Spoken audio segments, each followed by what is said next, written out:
Matius 9 ayat 18 sampai ayat 26, demikian firman Tuhan. Anak kepala rumah ibadat dan perempuan yang sakit pendarahan.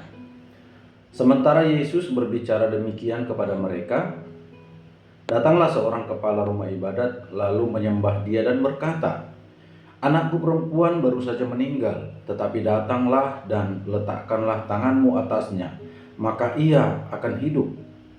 Lalu Yesus pun bangunlah dan mengikuti orang itu bersama-sama dengan murid-muridnya. Pada waktu itu, seorang perempuan yang sudah 12 tahun lamanya menderita pendarahan, maju mendekati Yesus dari belakang dan menjamah jumbai jubahnya. Karena katanya dalam hatinya, "Asal ku jamah saja jubahnya, aku akan sembuh." Tetapi Yesus berpaling dan memandang dia serta berkata, "Teguhkanlah hatimu, hai anakku, imanmu telah menyelamatkan engkau." Maka sejak saat itu sembuhlah perempuan itu. Ketika Yesus tiba di rumah kepala rumah ibadat itu dan melihat peniup-niup seruling dan orang banyak ribut, berkatalah ia, "Pergilah, karena anak ini tidak mati tetapi tidur." Tetapi mereka menertawakan dia. Setelah orang banyak itu diusir, Yesus masuk dan memegang tangan anak itu, lalu bangkitlah anak itu. Maka tersiarlah kabar tentang hal itu ke seluruh daerah itu. Puji Tuhan, saudaraku, ini cerita tentang keajaiban yang dilakukan oleh Tuhan Yesus yang berkaitan dengan iman seseorang. Ada dua kejadian di perikop ini, yaitu anak dari seorang kepala rumah ibadat Yairus, ya, dan seorang perempuan yang telah 12 tahun pendarahan. Jadi saudaraku, Yairus ini datang kepada Tuhan. Datang kepada Tuhan. Anaknya meninggal dan dia datang kepada Tuhan. Dia beriman. Dari tempat yang cukup jauh, dia datang. Mendekati Tuhan. Ada dua persamaan yang dilakukan oleh kedua orang ini antara Yairus, seorang kepala rumah ibadat, dan dengan perempuan yang sudah 12 tahun pendarahan. Mereka sama-sama datang kepada Yesus dengan segala upaya, segala usaha. Mereka berjuang mencapai Yesus, sebab tidak mudah untuk mencapai Yesus. Tidak mudah. Ibunya Maria dan saudara-saudaranya sendiri kesulitan untuk menemui Yesus, karena yang mengelilingi Yesus itu berdesak-desakan. Yang mengikuti kemana Yesus pergi itu ribuan orang.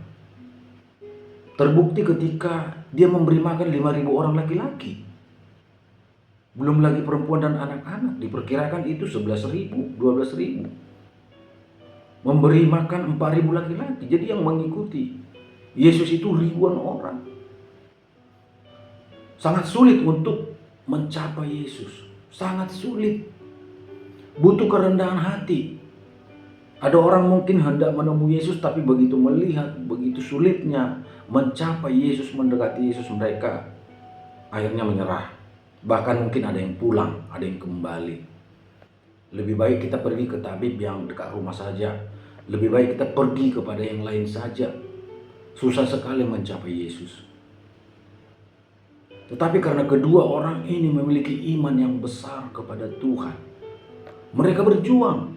Yairus datang sampai memang ketemu dengan Yesus, sampai terkoneksi, terhubung dengan Yesus, sehingga Yesus mengatakan, "Mari pergi, mari kita lihat anakmu, supaya aku sembuhkan, supaya aku bangkitkan," karena memang anak itu sudah meninggal. Meskipun Yesus mengatakan anak ini tidur, maksud Yesus adalah tidur dalam arti dia sudah meninggal. Dan perempuan yang 12 tahun pendarahan, mengalami pendarahan, sakit pendarahan, dia berjuang untuk mencapai Yesus. Mungkin dari sela-sela kaki dia berjuang merangkak dari bawah, sebab tubuhnya lemah. Dia sedang mengalami sakit parah. Bukan tanggung-tanggung, 12 tahun pendarahan. Sudah pasti ini tubuhnya sudah lemah, sudah kurus, pucat, kekurangan darah. Dan dia berjuang, asal ku jamah saja ujung jubahnya aku akan sembuh. Itulah iman yang luar biasa, iman yang besar. Dia berjuang sampai ketemu Yesus. Dan apa yang mereka dapatkan? Perempuan itu sembuh.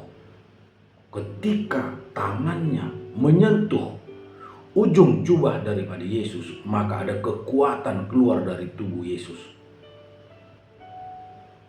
Ada kuasa keluar dari tubuh Yesus dan mengalir ke tubuh perempuan itu dan dia sembuh. Sebab kuasa yang dimiliki Yesus adalah kuasa yang tidak terbatas. Kuasa ilahi. Kuasa Tuhan semesta alam. Ketika iman mencapai Yesus, iman itu iman yang memenuhi syarat, iman yang hidup, iman yang penuh kepercayaan, meskipun disertai dengan pengorbanan. Dan iman itu terkoneksi dengan kuasa Tuhan. Tuhan mengatakan, tanpa iman Tuhan tidak berkenan. Kita harus datang kepada Dia dengan iman. Iman itu butuh pengorbanan, butuh perjuangan. Karena iman itu harus dibuktikan. Dan ketika iman itu sampai berkenan kepada Tuhan, memenuhi syarat bagi Tuhan, maka iman itu menyelamatkan, iman itu menyembuhkan. Dan kesembuhan itu berasal dari Tuhan sendiri. Mata uang sorgawi untuk kita dapat sesuatu dari sorga itu iman. Mata uang yang harus kita bawa kepada Tuhan untuk membeli kesembuhan. Membeli kesembuhan. Keselamatan. Itu dengan iman. Sehingga Efesus 2 ayat 8 juga dikatakan, karena kasih karunia kamu diselamatkan oleh iman. Selalu iman. Memang kasih karunia, tetapi ada iman yang harus timbul dari kita, yaitu percaya. Iman adalah percaya. Percaya Yesus. Percaya Dia Tuhan, Dia sanggup menyembuhkan, menyelamatkan.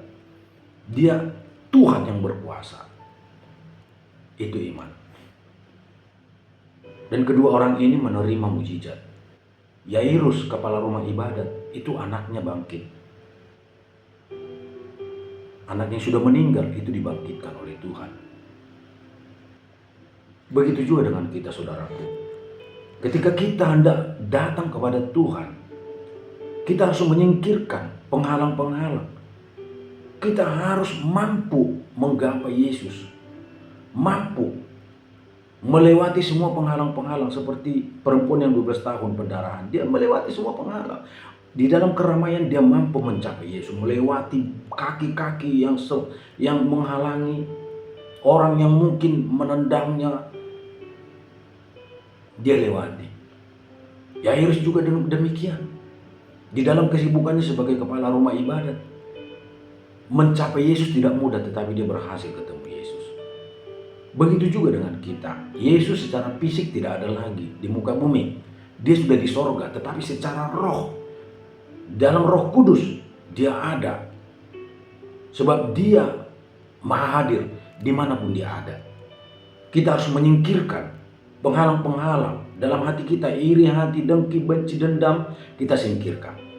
Sakit hati kita singkirkan, amarah kita singkirkan, bahkan dosa kita bawa kepadanya. Tuhan, ampuni aku, pulihkan aku, ampuni aku. 1 Yohanes 1:9 mengatakan, barang siapa mengaku dosanya, maka Allah itu setia dan adil yang akan mengampuni dosanya dan menyucikan dia dari segala kejahatan. Singkirkan semua penghalang, datang kepada Yesus sampai ketemu. Sampai ketemu, sampai ada jawaban, sampai Tuhan memberi perkenanan. Iman kita harus tangguh, berjuang terus. Imanmu menyelamatkan. Tuhan Yesus memberkati. Salam.